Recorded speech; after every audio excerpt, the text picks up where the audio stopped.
నేను మీతో తరచుగా ఒక మాట ప్రస్తావన చేస్తూ వస్తున్నాను. శ్రీరామాయణము వేదోపబృంహణము అని. శ్రీరామాయణం ప్రధానంగా నరుని యొక్క జీవితాన్ని ఉద్ధరించడానికి, నరుని యొక్క జీవితం ఎలా ఉండాలో నేర్పడానికి వచ్చినటువంటి కావ్యం. నేను మీతో మనవి చేస్తూ వస్తున్నాను, నరునికి ఉన్నటువంటి ప్రత్యేకమైన వరం వాక్కు. ఈశ్వరుడు ఇచ్చినటువంటి అత్యద్భుతమైన కానుక అది. ఈ వాక్కు అత్యంత శక్తివంతం. అగ్నిహోత్రం ఎంత శక్తివంతమో అంతకన్నా ఎక్కువ శక్తివంతం. అగ్నిహోత్రానికి కాల్చడం ఒకటే తెలుసు. వాక్కు కాల్చగలదు, ఉపశాంతినివ్వగలదు. కడుపున్ రొంపపు కోత కోయునదియే గాయాలు కాకుండినన్నంటాడు బల్జేపల్లి వారు. రంపం పట్టుకుని ఒక మనిషిని పడుకోబెట్టి కడుపుని అటు ఇటు రంపం పట్టుకు కోస్తే కలిగేటటువంటి బాధ కన్నా అనకూడనటువంటి మాట ఒకటంటే కలిగేటటువంటి బాధ అంతగా ఉంటుంది. కాబట్టి మాట అనేటటువంటిది అత్యంత శక్తివంతమైనది. శ్రీరామాయణంలో ఒక మాట ఎంతవరకు కథని మార్చగలదు, ఎంత తిప్పగలదు చూపిస్తుంటుంది. శ్రీరామాయణంలోనే ఉన్నటువంటి అత్యంత గమనించదగ్గ విషయం, ఆశ్చర్యకరమైన విషయం ఏంటంటే, రామాయణం ఎప్పుడు అయిపోతుంది అని మనం అనుకుంటామో అప్పుడు ఒక స్త్రీ పాత్ర వచ్చి రామాయణాన్ని కొనసాగిస్తుంటుంది. యథార్థానికి బాలకాండ చివర, అయోధ్యకాండ ప్రారంభ సర్గలతో శ్రీరామాయణం అయిపోయినట్లే కనిపిస్తుంది. ఎందుకంటే రామునికి వివాహం అయిపోయింది, సంతోషంగా ఆయన జీవితాన్ని గడుపుతున్నాడు, కాబట్టి అయిపోయింది రామాయణం. కానీ మందర పాత్ర ప్రవేశించింది. ఆ మందర ప్రవేశం చేత శ్రీరామాయణం ముందుకు వెళ్ళింది. ముందుకు వెళ్ళిన తర్వాత ఒక స్థితిలో అరణ్యవాసంలో సీతారాములు సంతోషంగా ఉన్నారు, చాలా సంవత్సరాలు అయిపోయింది, ఇంక వెనక్కి వచ్చేస్తారు. శూర్పణఖ ప్రవేశించి సీతమ్మ తల్లి యొక్క అపహరణమునకు కారణమవుతుంది. సీతమ్మ తల్లి అశోకవనంలో ఉండగా ఉరిపోసేసుకుంటానన్నప్పుడు త్రిజట తన స్వప్నం చెప్పింది. శ్రీరామాయణం ముందుకెళ్ళింది. అంతకుముందు రావణుడు సీతమ్మని చంపేస్తానని కత్తి ఎత్తాడు. ఏమో ఎలా ఉండునో రామాయణం. ధాన్యమాలిని అన్న రావణాసురుని భార్య అడ్డుపడి రామాయణాన్ని కొనసాగించింది. సీతమ్మ తల్లి ఒకప్పుడు యుద్ధకాండలో ఆయన రావణుడు సృష్టించినటువంటి మాయారాముని యొక్క శరీరాన్ని, ఆ తలకాయని చూసి ఖిన్నురాలై ఈ శరీరాన్ని విడిచిపెట్టినంత పనిలోకి వెళ్ళింది. మళ్ళీ త్రిజట పుష్పక విమాన రహస్యం చెప్పి ఆవిడ జీవితాన్ని కొనసాగింపచేసింది కథాపరంగా. సీతమ్మ తల్లి జగన్మాత అని మీరు మాట్లాడినప్పుడు ఉండే కోణం వేరు, కథాపరంగా ఆలోచించినప్పుడు ఉండే కోణం వేరు. కాబట్టి శ్రీరామాయణంలో అదో గమ్మత్తైన విషయం, ఒక ఆడది కొనసాగిస్తూ ఉంటుంది కథని. ఇక్కడ కూడా ఒక గమ్మత్తైనటువంటి విషయం జరిగింది. నేను ఒక రాత్రి గురించి ప్రస్తావన చేస్తున్నాను మీతో నిన్న.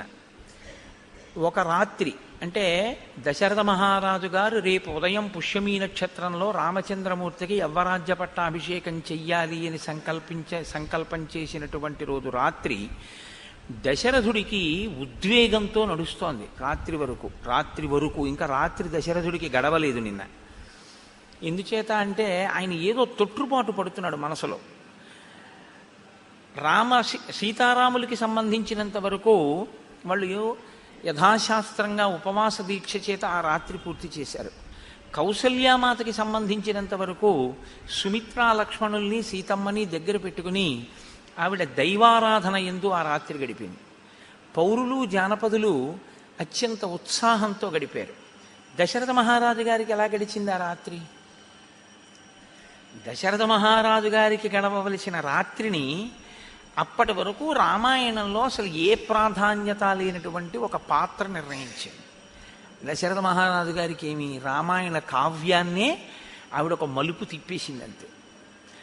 చాలా ఆశ్చర్యకరమైనటువంటి పాత్ర ఆవిడ పోషించింది. ఇందులో ఇలా పోషించడానికి మహర్షి చాలా అందమైనటువంటి స్థితిలో ఆ కథని ఆవిష్కరిస్తారు. నిజంగా వాల్మీకి మహర్షి రచన అంటే ఎలా ఉంటుందంటే, మీరు దాన్ని జాగ్రత్తగా పరిశీలనం చేసి శ్లోకాల్ని మౌనంగా నిశ్శబ్దమైనటువంటి వాతావరణంలో మీరు ఆ శ్రీరామాయణాన్ని చదువుకుంటుంటే మీకు యథాతథంగా జరిగినటువంటి రామాయణం మీ కళ్ళకు కనపడుతుంది. నేను యథార్థం చెప్తున్నాను మీతో.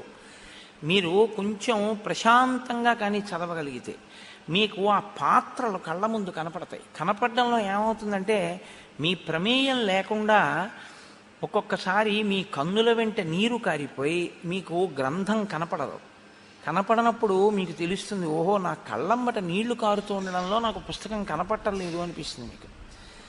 అంత ఉదాత్తంగా మీ కళ్ళ ముందు ఆ పాత్రలు కనపడేటట్టుగా అంతగా మీరు మమేకమైపోయి, మీరు ధ్యానం చేస్తే ఎలా ఏకీకృతం అయిపోతారో అలా శ్రీరామాయణ కావ్య పఠనమునందు మీకు ఆ పాత్రలు దృగ్గోచరమయ్యేటట్టుగా వాల్మీకి మహర్షి రచన చేశారు.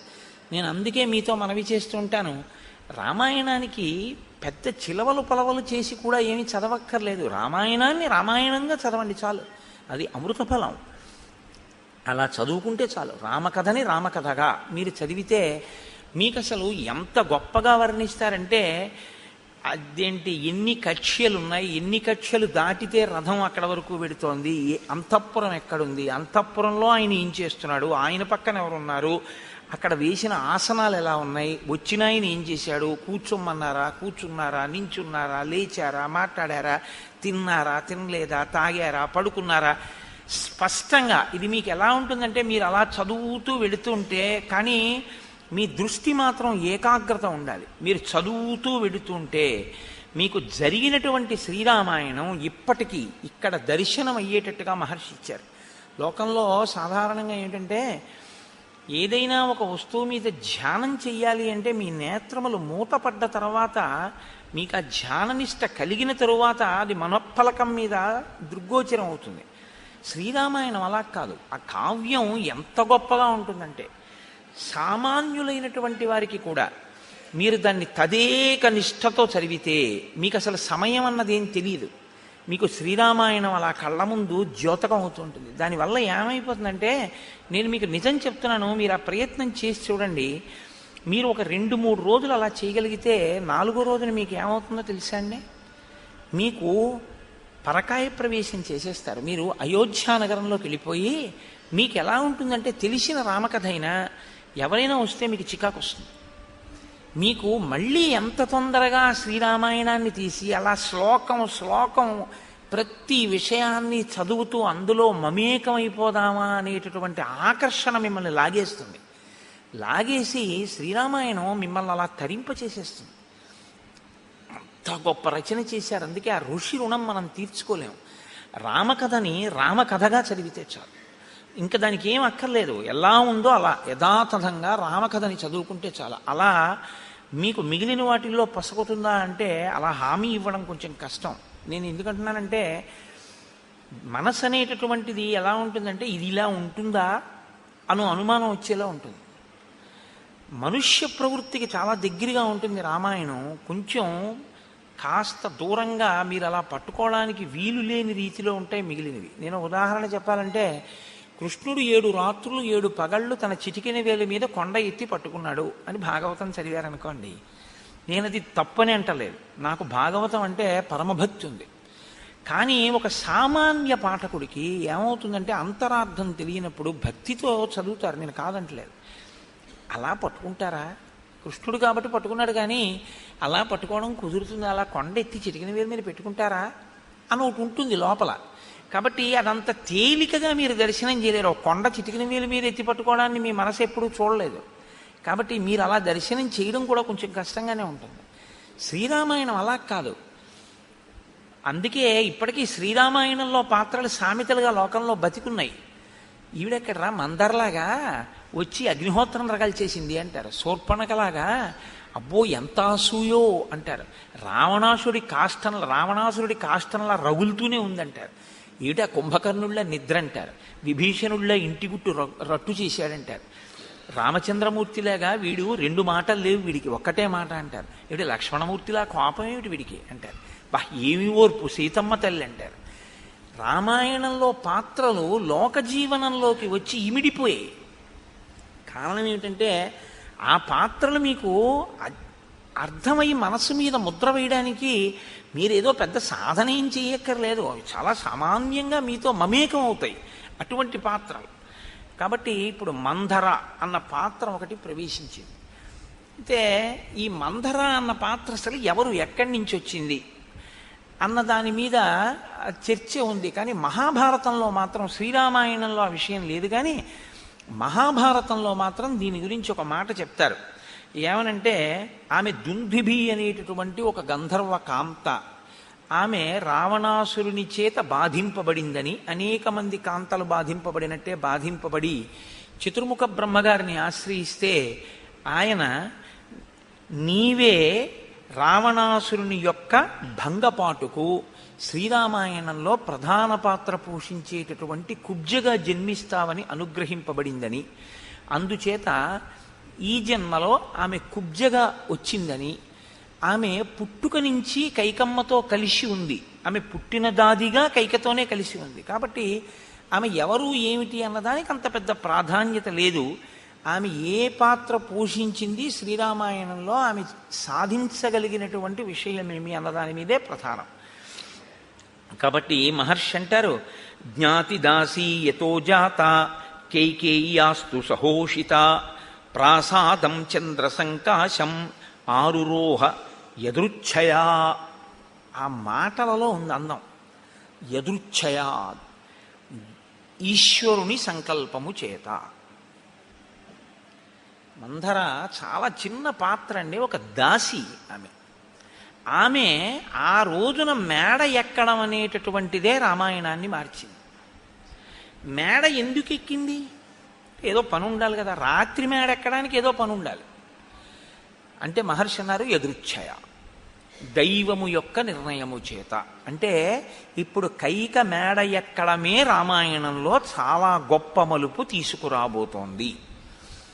ఇప్పుడు దైవము మందరని మేడెక్కించింది అన్న మాట ఎందుకు రావాలి అంటే, ఇప్పుడు మందర గుండెల్లో ఏదో ఉంది, దాన్ని వేరొక పాత్ర ద్వారా సాధిస్తుంది.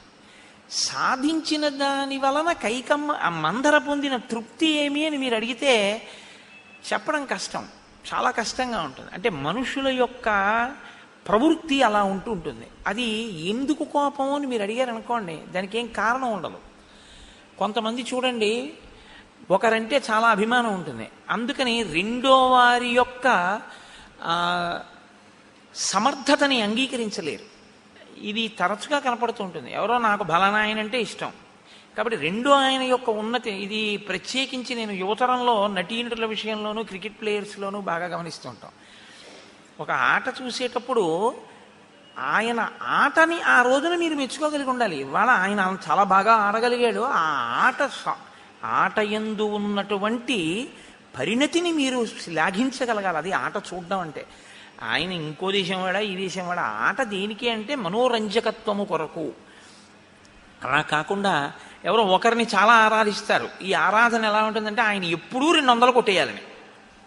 అలా ఎలా కొట్టేస్తాడండి? ఆయన 23 కొట్టేశాడు అనుకోండి, ఈయన ఆ రోజు అన్నం తినడం, ఇంకొక ఆయన కొట్టాడు 150, ఈయన శ్లాఘించలేడు. ఈయన కొట్టుంటే బాగుండేదంటాడు. అదేంటది? అలా ఎందుకు అని మీరు అడిగారు అనుకోండి, ఆయన దగ్గర ఏం స్పష్టమైన జవాబేం ఉండదు. అంటే ప్రవృత్తిలో ఉన్నటువంటి దోషం అన్నమాట అది. అంటే మనస్సు సరిగ్గా దేన్ని ఎలా అభినందించవలసి ఉంటుంది అన్న దాని మీద ఒక పరిపక్వతకి చేరుకునే స్థితికి ఆ మనసు తగినటువంటి శిక్షణ ఇవ్వబడలేదు. మనసుకి శిక్షణ వేరొకరు ఇవ్వరు, బాగా గుర్తుపెట్టుకోండి. మనసుకి శిక్షణ మీకు మీరే ఇవ్వవలసి ఉంటుంది. మీ మనసుకి శిక్షణ మీరే ఇవ్వాలి. మీ మనసుకి శిక్షణ ఇంకొకరు ఇవ్వడం అన్నది ఎట్టి పరిస్థితుల్లో సాధ్యం కాదు గురువుకైనా. ఎందుకంటే గురువు ఏం చేయగలడంటే బోధ చేయగలడంటే తప్పించి మీ మనసును ఆయన ఏం చేస్తాడు? గురువుగారు ఎదురుగుండా కూర్చుని మీరు వేరొక విషయం మీద తాదాత్మ్యతతో ఉన్నారనుకోండి, గురువుగారు ఏమైనా చేస్తాడా? ఆయన ఏమైనా చేయగలడా? మీ మనసును ఆయన తేలేడు. మీ మనస్సుని అక్కడ పెట్టడం మీదే పూచి, అంతే. అందుకే రామకృష్ణ పరమహంస చాలా పెద్ద మాట ఒకటి అంటారు, అసలు గోడకి కొంత గుల్లతనం ఉంటే మేకు దిగుతుంది. అసలు గోడే ఇనప ఊచలా ఉంటే మేకు వంకరవుతుంది తప్ప అందులోకి మీకేం దిగుతుంది? కొంత మీ మనస్సులో ఆర్ద్రత ఉంటే గురువాక్యము శోభిస్తుంది. ఆర్ద్రత లేని మనసుకి గురువు బోధ చేసినా కూడా దానివల్ల పెద్ద ప్రయోజనం ఏమీ కలగదు. కాబట్టి జ్ఞాతిదాసి యతో జాత, పుట్టినప్పటి నుంచి కైకమ్మ దగ్గర దాసిగా ఉన్నటువంటి ఆ మంధర కైకయ్యాస్తు సహోషిత ప్రాసాదం చంద్రసంకాశం. చంద్రుడి యొక్క కాంతి ఎలా ఉంటుందో, ఎంత తెల్లగా ఉంటుందో అంత తెల్లని మేడని అధిరోహించి పైభాగమునకు వెళ్ళింది. వెడితే అక్కడ ఆవిడికి అయోధ్యానగరం అంతా కూడా మంచి ఉత్సవం జరుగుతున్నట్టు, ప్రజలందరూ చాలా సంతోషంగా ఉన్నట్టు, ఎక్కడ చూసినా జనం నిలబడి ఉన్నట్టు ఏమీ ఉన్నారు కదా అని చెప్పాం కదా. అంత సంతోషంగా ఉండడాన్ని ఆవిడ గమనించింది. ఇప్పుడు ఆవిడికి తెలియలేదు ఎందుకు సంతోషించింది అన్నది. ఇక్కడ మీరు ఒక విషయాన్ని గమనించాలి. అంటే ఈ విషయం కైకకు కూడా తెలియదు. రామపట్టాభిషేక వార్త కైకకి కూడా ఇంకా తెలియదు, చెప్పలేదు దశరథుడు. కైక దగ్గరికి రాలేదు. లేకపోతే కైకేయీ మందిరం కూడా హర్షంతో నిండుతుంది. ఎందుకో తెలుసా అంటే కైకకి రాముడంటే ఉన్నటువంటి సంతోషం అటువంటిది, ఆయన అంటే ఉన్న సహృదయం అటువంటిది. అంటే దశరథుడు కైకకి చెప్పలేదు కదా. ఇదే బలపడింది కథ నిలబడ్డానికి. కైకంటే అంత ఇష్టం ఉన్న దశరథుడు నిజంగా కైకకి ముందు చెప్పుండుంటే, కైక రాముడికి పట్టాభిషేకం చేస్తున్నాను అని చెప్పుంటే తప్పకుండా చెయ్యండి అంటుంది కైకమ్మ. ఎందుకో తెలుసా, మందర మాట్లాడక ముందు కైక వేరు, మందర మాట్లాడిన తరువాత కైక వేరు. కాబట్టి దశరథుడు కైకకి చెప్పలేదు. దశరథుడు ఎందుకు చెప్పలేదు? అప్రీతి కారణమా? ఆయనకి ప్రీతి లేకనా? కాదు, చాలా ప్రీతి కైకమ్మ అంటే. ఆయన కౌసల్యా మందిరానికి సుమిత్రా మందిరానికి ఎక్కువ వెళ్ళడు అని రామాయణాన్ని చదివితే తెలుస్తుంది. ఆయనకి ఎంత భయం అంటే, కౌసల్య పరమపతివ్రతయై ఏదైనా గొప్ప వ్రతం చేసి ప్రభువు చేత అభినందింపబడవలసిన రీతిలో, పట్టమహిషి కనుక ఆయన అభ్యున్నతి కొరకు ఏదైనా వ్రతం చేసి ఆయనకి నమస్కరించి ఆశీర్వచనం కోసం వస్తే, నా కోసం, నా అభ్యున్నతి కోసం ఇంత గొప్ప వ్రతం చేశావా కౌసల్య అని అభినందించలేడు. ఎందుకు అభినందించలేడో తెలుసా? కౌసల్యయందు ఆయనకి ఆ ప్రీతి ఉన్నా, అలా అభినందించాలని ఉన్నా, అలా తాను అభినందిస్తే కైకమ్మ ఏమైనా అనుకుని తనకి కొంచెం దూరం అవుతుందేమో అని బెంగ అతని చెప్పుకున్నాడు కైకమ్మతో విషయం. కాబట్టి కైకంటే చాలా ఇష్టం. కౌసల్యకి చెప్పనివి కూడా కైకకి చెప్తాడు. కానీ కైకకి ఇది చెప్పలేదు. ఒక్కటే కారణం, కైకమ్మకి చెప్తే ఒకవేళ భరతుడికి రాజ్యం ఇమ్మంటుందేమో. భరతుడికి రాజ్యం ఇమ్మంటే భయం ఏమిటండి? అలా ఎలా ఇస్తాను? పెద్దవాడు రామచంద్రమూర్తి ఉన్నాడు కదా, రాముడికి ఇస్తానా భరతుడికి ఇస్తానా, నీకు బుద్ధి ఉందా అడగడానికి అని తను అనగలిగి ఉండాలి. కానీ తన భయం ఏమిటి అంటే, కౌసల్యని వివాహం చేసుకున్నాడు, సంతానం కలగలేదు, వృద్ధుడైపోయాడు. సుమిత్రని వివాహం చేసుకున్నాడు, సంతానం కలగలేదు. మంచి యవ్వనంలో ఉండి అనేక విద్యలు తెలుసున్నటువంటి కైకయందు వ్యామోహపడ్డాడు. ఒకప్పుడు కేకయ్య రాజుని అడిగాడు, నాకు నీ పిల్లనిమ్మని అడిగాడు. నువ్వు బహువృద్ధుడవు, నా పిల్ల యవ్వనంలో ఉంది, ఈ పిల్లని నీకు ఇవ్వాలంటే నాకు ఒక అనురక్తి ఉండాలిగా, ఈ పిల్లకి సంతానం కలిగితే పట్టాభిషేకం చేస్తావా ఆయనకి అని అడిగాడు కేకయ్య రాజు. అప్పటికి దశరథుడి మనస్తత్వం ఏమిటో తెలుసా అండి? ఇది మనుష్యులకు ఉండేటటువంటి ప్రవృత్తి. అలా జరిగింది ఎట్లా ఇప్పటికి కానీ అంటే, ఇంత వయసు వచ్చింది కౌసల్యకు పుట్టలేదు, ఇంత వయసు వచ్చింది సుమిత్రకు పుట్టలేదు, ఇప్పుడు కైకకి పుడితే వాళ్ళిద్దరు వద్దంటారా? పుట్టడం కదా ప్రధానం. కొడుకు పుట్టిన తర్వాత ఇవ్వనేమిటి? ఇస్తాను. కాబట్టి కైకమ్మకి నిజంగా కొడుకే పుడితే అంతకన్నా కావలసిందే ఉంది, తప్పకుండా ఇచ్చేస్తానన్నాడు. ఇచ్చేస్తానని వరం ఇచ్చాడు.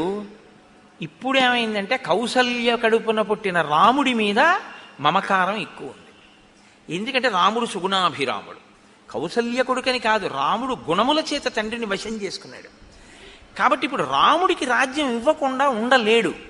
నిజంగా ఇవ్వకుండా ఉండడానికి కారణం కూడా లేదు. కాబట్టి ఇప్పుడు రాముడికి రాజ్యం ఇవ్వాలి. ఒకవేళ కైకమ్మ ఏ కారణం చేతనైనా పుత్రప్రీతితో భరతుడికి రాజ్యం ఇయ్యి అంటే ఇవ్వను అనడానికి తనకు అధికారం లేకుండా తానే అడ్డు పెట్టుకున్నాడు. కాబట్టి అసలు చెప్పకుండా ఉంటే గొడవ ఏమిటి? కాబట్టి ఆయన ఊహ ఎంత దూరం పెడుతుందో అంత దూరం జాగ్రత్త తీసుకున్నాడు. కానీ ఆయన యందు ఒక అసత్య దోషం అంటూ ఒకటి ఉందిగా, అది కట్టి కుడపకుండా ఎలా ఉంటుంది? ఉంటుంది. దైవం యొక్క నిర్ణయం అంతే. కాబట్టి అది ఏం చేసిందంటే మందర రూపంలో ప్రకాశించింది. రాజు ఊహించలేదు. ఇన్ని జాగ్రత్తలు తీసుకున్నాడు. జనకుడు రాకూడదన్నాడు. ఎందుకని? జనకుడు మహాజ్ఞాని. జనకుడు వచ్చాడు అనుకోండి, తన అల్లుడా ఇంకోడా ఇవేం చూడ్డవు, ధర్మం చెప్తాడు. ఏమయ్యా నువ్వు వరం ఇచ్చిన తర్వాత కైకేయి కొడుక్కి ఇవ్వాలి కానీ రాముడికి ఎలా ఇస్తావు? భరతుడికి చేయి పట్టాభిషేకం అంటాడు. అందుకని మహాజ్ఞాని అయినటువంటి జనకుడు వస్తే తీర్పు సక్రమంగా చెప్తాడు. అందుకని జనకుడు రావద్దన్నాడు. జనకుడికి చెప్పకండి అన్నాడు. కేకయరాజుకి చెప్పకండి అన్నాడు. ఎందుకు చెప్పకూడదు? కేకయరాజు వస్తే నాకు వరం ఇచ్చావు కదా అంటాడు. భరతుడు రాకముందే అయిపోవాలన్నాడు. ఎందుకని? భరతుడు వచ్చిన తర్వాత యవరాజ్య పట్టాభిషేకం అంటే ఈ వార్త భరతుడి మేనమామకి ఏమైనా తెలుస్తుందేమో అని. అందుకని భరతుడికి కూడా తెలియకుండా అయిపోవాలి. మరి తెలియకుండా అయిపోతే తనది తప్పు అయిపోలేదా? నేను తప్పు చేయలేదనిపించుకోవడానికి సభామోదం పొందాడు. ప్రజలు కోరుకున్నారయా రాముడు రాజు కావాలని, నేనెవరిని కాదనడానికి? ప్రజలు కోరుకున్నవాణ్ణి, పెద్దవాణ్ణి రాజుని చేశాను, ధర్మం చేశాను. నేనేం చేయను? వాళ్ళందరూ కోరుకున్నప్పుడు నేను అడిగాను, మీకు ఎందుకు ఇష్టం రాముడంటే అని అడిగాను. వాళ్ళొక్క కారణం చెప్పి ఈ ఒక్కటి ఇబ్బంది ఉందండి రాముడితో అని ఉంటే తర్వాత వాడు భరతుడి గురించి చూసుండేవాడిని. అసలు ఎవరు అన్నవాడే లేడు. అందరూ సుగుణాభిరాముడు అన్నారు, రాముడే కావాలన్నారు, అందుకని చేశాను అని చెప్పి తప్పుకోవచ్చు అనుకున్నాడు. కైకకి ఇంత జాగ్రత్త తీసుకుని చెప్పనటువంటి దశరథుడి యొక్క జాగ్రత్త మందరకి అవకాశం ఇచ్చి బిడిసికొట్టింది. ఇది యదృచ్ఛయ, ఇది దైవం. దైవం అనేటటువంటి వాడు ఎలా ఉంటాడంటే, మీరు చేసిన దోషం నుంచి తప్పుకుందామని ఎంత ప్రయత్నించినా ఈశ్వరుడి కంటిలోంచి మాత్రం జారడం కుదరదు. అందుకే మూడో కంటికి తెలియకుండా చేయండి అంటారు. మూడో కంటి వాడికి తెలియకుండా చేయండి అనకూడదు. మూడో కంటి వాడికి తెలియకుండా మీరేమీ చేయలేరు. మూడు కన్నులున్నవాడు ఎప్పుడూ చూస్తూనే ఉంటాడు ఈశ్వరుడు.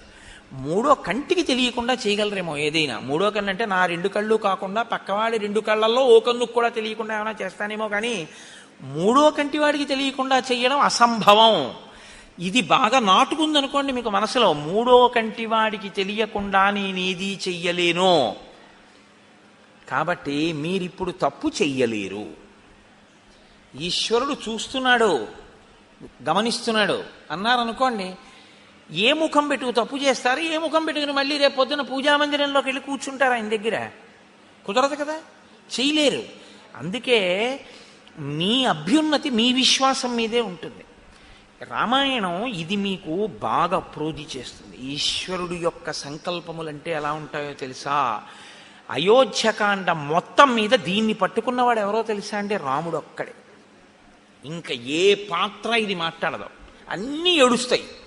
రాముడు ఒక్కడే ఏడవకుండా ఇది చెప్తాడు. అందుకే రామాయణం అయింది అది. కాబట్టి చూడండి, ఇప్పుడు ఆవిడ మేడ ఎక్కి పక్కకొచ్చి నిలబడినటువంటి ఒక దాది. దాది అంటే పిల్లల్ని తల్లిలా పెంచేవాళ్ళని దాదులు అంటారు. అంతఃపురంలో సాధారణంగా పట్టమహిషికి ఇతర కార్యక్రమాలు చాలా ఉంటాయి. అందుకని వాళ్ళు పూర్తిగా పిల్లల యొక్క పోషణ భారాన్ని వహించరు, దాదులు వహిస్తారు. కాబట్టి దాదిని తల్లి పట్ల ఎంత ప్రేమ ఉంటుందో ఆ రాజకుమారులకు దాది పట్ల కూడా అంత ప్రేమ ఉంటుంటుంది. అటువంటి దాది ఒక ఆమె అక్కడ నిలబడింది. ఆమె రాముని పెంచిన దాది. ఇది యదృచ్ఛయ. ఆవిడ ఇక్కడికి ఎందుకు రావాలి? ప్రారబ్ధం. ఆవిడ వచ్చింది. ఇప్పుడు మేడమించి చూసిన కుబ్జ కిందనున్న దాదిని అడిగింది. ఏమని అడిగిందో తెలుసా అండి? అడిగిన దాన్ని బట్టి మీకు తెలిసిపోతుంది. ఏమిటి ఇప్పుడు అంత గొప్పవాడయ్యాడు ఆయన అన్నారనుకోండి, ఇప్పుడు ఆయన మీరేం సంతోషించట్లేదు ఆయన గొప్పవాడయ్యాడని. ఇంక మళ్ళీ వేరే చెప్పాలా? ఎంత గొప్ప విశేషం అండి, అసలు ఎవరు ఊహించలేదు. మహానుభావుడు ఎంత సాధన చేశాడండి, ఇవాళ అంత లోకపూజితుడయ్యాడు అన్నారనుకోండి, మీరు అభినందిస్తున్నారని గుర్తు కదా. మాట బట్టి ఆ మనిషి యొక్క మనస్తత్వం తెలిసిపోతుంది. ఆమె ఎలా ఉంది ఈ పట్టాభిషేకం పట్ల. ఇప్పటి వరకు మీరు యవ్వరాజ్య పట్టాభిషేకం రాముడికి సంకల్పం చెయ్యబడితే దాని పట్ల విముఖత కలిగినటువంటి వారు ఉన్నారు అనడానికి మీకు ఒక్కరూ కనపట్టలేదు. తనని సంప్రదించకుండా ముహూర్తం పెట్టినా వశిష్ఠుడు కూడా ఏమీ అనలేదు. అసలండవు బ్రహ్మజ్ఞాని, ఆయనకేం పని. ఇప్పుడు మంధర ఎలా మాట్లాడుతోందో చూడండి. అంటే మీకు రామాయణం జీర్ణమైందనుకోండి, ఒక మాట మాట్లాడిన వ్యక్తితో మీరు ఎంత సమాచారం ఇచ్చి మాట్లాడచ్చు అన్నది మీకు తెలిసిపోతుంది. ఒక మాట అనవసరంగా మాట్లాడిన వాడు ఇంకొక మాట మాట్లాడకుండా ఎలా ఆప్ చేయాలో మీ మాటతో మీకు తెలుస్తుంది. ఇది శ్రీరామాయణం బాగా అర్థమైతే మీకు వచ్చే ప్రజ్ఞ తెలుసా అండి. మీరు ఏనుక్కి ఒక లక్షణం ఉంటుంది. మీరు మావటివాడు అంకుశాన్ని కాళ్ళ ముందు పెట్టాడు అనుకోండి, అది దాటది ఇంకా. అలాగే మాట యందు ప్రజ్ఞ ఉంటే దానికి ఉన్న గొప్పతనం ఏమిటో తెలుసా అండి. మిమ్మల్ని ఇబ్బంది పెట్టడం కోసమని ఏదో మాట్లాడదామని వచ్చిన వాడిని ఒక్క మాటతో మీరు అలా నిలబెట్టేయగలరు. ఆ ప్రజ్ఞ భాషిస్తుంది. శ్రీరామాయణం చదివిన వాళ్ళకి, శ్రీరామాయణం జీర్ణమైన వాళ్ళు ఉండేటటువంటి తీరు, వాళ్ళ మాట స్వభావం వేరుగా ఉంటుంది. అందుకే శ్రీరామాయణం జీర్ణమైతే వాడు రాముడే అవుతాడు అంటారు. లోకంలో చాలామంది పెద్దలు ఏమంటారంటే, రామాయణం జీర్ణమైతే ఆయన రామానుగ్రహాన్ని పొంది రాముడి యొక్క యశస్సుని, రాముడి యొక్క తేజస్సుని, రాముని యొక్క ధార్మికతని, రామునిలా వాక్శుద్ధిని పొందుతాడు. శ్రీరామాయణానికి ఆ శక్తి ఉంది. అది అయస్కాంతం మీద ఇనప ముక్కని పెట్టి తోమితే ఇనప ముక్క కొంతకాలానికి అయస్కాంతం అయిపోయినట్టే, శ్రీరామాయణాన్ని మీరు చదవగా మీరు వెళ్ళి రామపాత్రని పట్టుకోవడం అలవాటు అయిపోయింది అనుకోండి, అన్ని కోణాల నుంచి, కొన్నాళ్ళకి ఏమైపోతుందో తెలుసా అండి. మీరు ఏం చేస్తున్నా మీకు రాముడి జ్ఞాపకానికి వస్తుంటాడు. ఇలా రాముళ్ళే చేద్దామనిపిస్తుంటుంది. అది జ్ఞాపకానికి వచ్చేస్తే క్రమంగా రాముడు అయిపోతారు. నాకు పేర్లు చెప్పడం ఇష్టం లేదు, కానీ కొంతమంది పెద్దలు నాకు తెలుసు, అసలు ఏది చేస్తున్నా శ్రీరామాయణాన్నే ఉటంకిస్తారు వాళ్ళు. శ్రీరామాయణాన్ని అసలు వాళ్ళ జీవితంలో రామాయణం అంతర్భాగం. రామాయణంలోంచి ఏదో ఒకటి చెప్పకుండా, రామాయణంలోంచి ఏదో ఒకటి చూపించకుండా మాట్లాడడం కుదరదు. ఎందుకంటే రామాయణం సప్తధాతువుల్లోకి జీర్ణమైపోయిందనమాట. అలా వెళ్ళిపోతుంది వాళ్ళకి. అంటే వాళ్ళ శరీరమే రామాయణం కింద మారిపోతుంది. అంతగా ఉపాసన చేసినటువంటి స్థితిని పొందుతారు. కాబట్టి ఇప్పుడు ఆవిడంది, ఉత్తమేనాభిసంయుక్త హర్షేణార్థపరాసతి రామమాత ధనం కిన్ను జనేభ్య సంప్రయచ్చతి. ఆవిడ ఈ ఉత్సవాన్ని చూసింది. చూసి రాముణ్ణి పెంచిన దాదిని అడుగుతోంది, ఏమిటి కౌసల్యాదేవి నివసించేటటువంటి మందిరం దగ్గర హర్షం ఎక్కువ కనపడుతోంది. సహజం కదండి, మరి ఆవిడ కొడుక్కి కదా పట్టాభిషేకం. ఆవిడికి కౌసల్య అన్న పేరెత్తడం ఇష్టం లేదు. ఇలా కొంతమంది ఉంటారు, వశిష్ఠుడి కొడుకులు అనడం ఇష్టం లేక వాసిష్ఠామివ జాతిషు అన్నాడు విశ్వామిత్రుడు ఒకప్పుడు, బ్రహ్మర్షి కాకముందు. అలా ఆవిడంది రామమాత అంది, రాముడి తల్లి అంది. కౌసల్య అంది ఆవిడ నోటితో. ఎందుకు కౌసల్య అంటే అంత కోపం? మందరకి కౌసల్యకి ఏమైనా గొడవలు ఉన్నాయా? ఏం లేవు. అప్పుడు ఇంకో కారణం ఏమి ఉండాలి? ఎవరికి తను దాసియో ఆవిడికి కౌసల్యకి ఏమైనా గొడవలు ఉన్నాయా? ఏమీ లేవు. మరి ఈవిడికి ఎందుకు కౌసల్యతో గొడవ ఉండాలి? తెలియదు. నేను ఇందాక మీతో చెప్పానే, ఒకడు 200 కొడితే అభినందించలేకపోవడం, ఎప్పుడూ ఒకడే కొట్టాలని కోరుకోవడం ఎలా ఉంటుందో, ఇలాంటి వాళ్ళ మన ప్రవృత్తి అలాగే ఉంటుంది. అది మార్చుకోవాలి అని గుర్తు. ఈ బయాస్, ఈ ప్రిజిడీస్, ఈ అదేంటి అన్సపోర్టబుల్ అటాచ్మెంట్, అది అర్థం పర్థం లేనటువంటి ఒక పిచ్చి ఆరాధనకి దారితీసేస్తుంది. కాబట్టి ఇప్పుడు ఆవిడ ఏమందంటే, రామమాత అందున ఎటువంటిదిట, అర్ధపరాసతి, డబ్బుల యందు పిచ్చి వ్యామోహం ఉన్న రామమాత. కౌసల్యకి డబ్బంటే పిచ్చి ఉంది అనే ఆధారం ఒక్కటి రామాయణంలో లేదు. ఎందుకంటే ఆవిడ దగ్గర డబ్బు ఉంది, కౌసల్య దగ్గర డబ్బు ఉంది. కౌసల్య దగ్గర డబ్బు ఉంటే మనం ఎందుకు బాధపడ్డాం? ఆవిడ మహారాజు భార్య, పట్టమహిషి. ఆవిడ దగ్గర ఉన్న డబ్బు ఏం చేసిందన్నది మీరు ఆలోచించండి. ఆవిడ మూట కట్టలేదు. ఆవిడ బ్రాహ్మణులకి నిరంతరం దానం చేసింది, హోమం చేసింది, అగ్నిహోత్రం చేసింది.